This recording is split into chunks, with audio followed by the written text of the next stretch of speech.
Al, os ni'n gofyn I ti beth yw'r ceir mwyaf iconic y byd, beth byddai ti'n gweud? Ferrari, neu Tesla, falle. Na, y DeLorean o Back to the Future. O falle yn y dyfodol, bydd pobl yn siarad am y rasa, car hollol wahanol sy'n cael ei greu fan hyn yn Llandrindod. Dyma rasa.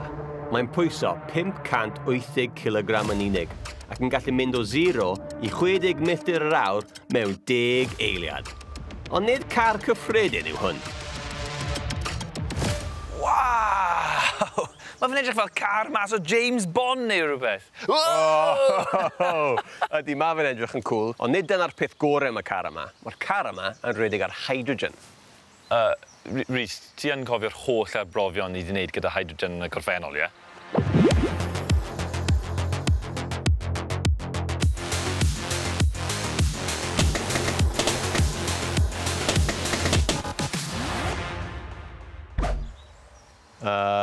Yeah.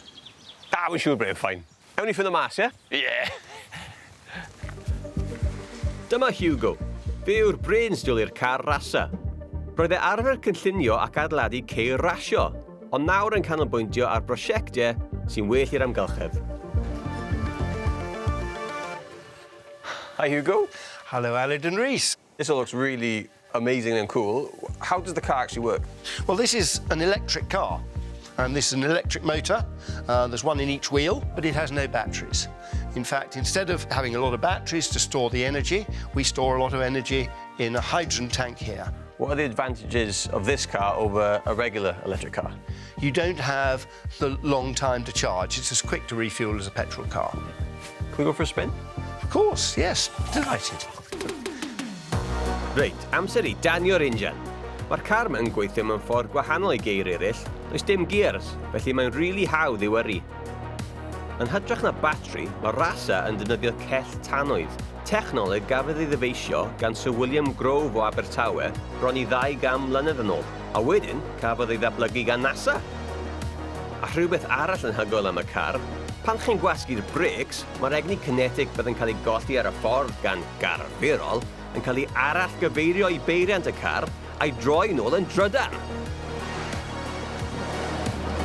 Beth ydy'n meddwl hwnna, de, Rhys? Wel, yn gret yn doedd. Llyfn, ddim yn goffa newid gear, hyfryd. Mae'n clas yn dod e. Ond beth i bod car fel hwn ddim yn chip. Wel, na'r peth. Ti ddim yn gallu prynu'r car yma. Be? O! Nid yr hydrogen yw'r unig beth cynadladwy am y car yma. Gyda'r car yma, ti'n talu subscription. Be, fel Netflix? Ie, yn gwmys. Ti'n talu rhywfaint bob mis, gyrru'r car, pan ti wedi gorffen dy fe, ti'n rhoi yn ôl i'r cwmni sy'n paso fy mlaen at y cwsmer nesa. Felly mae'n well I bawb os yw'r car wedi cael ei adeiladu I barac yn mynd am byth. Ie, llai o geir yn mynd i'r iard scrap ac ail ddefnyddio yn hytrach na prynu o'r newydd. Mae hwnna'n system lot fwy canolladwy, yn dweud? Nadi. Right, tanio'r injan. Ni gael swper at Owen. Owen?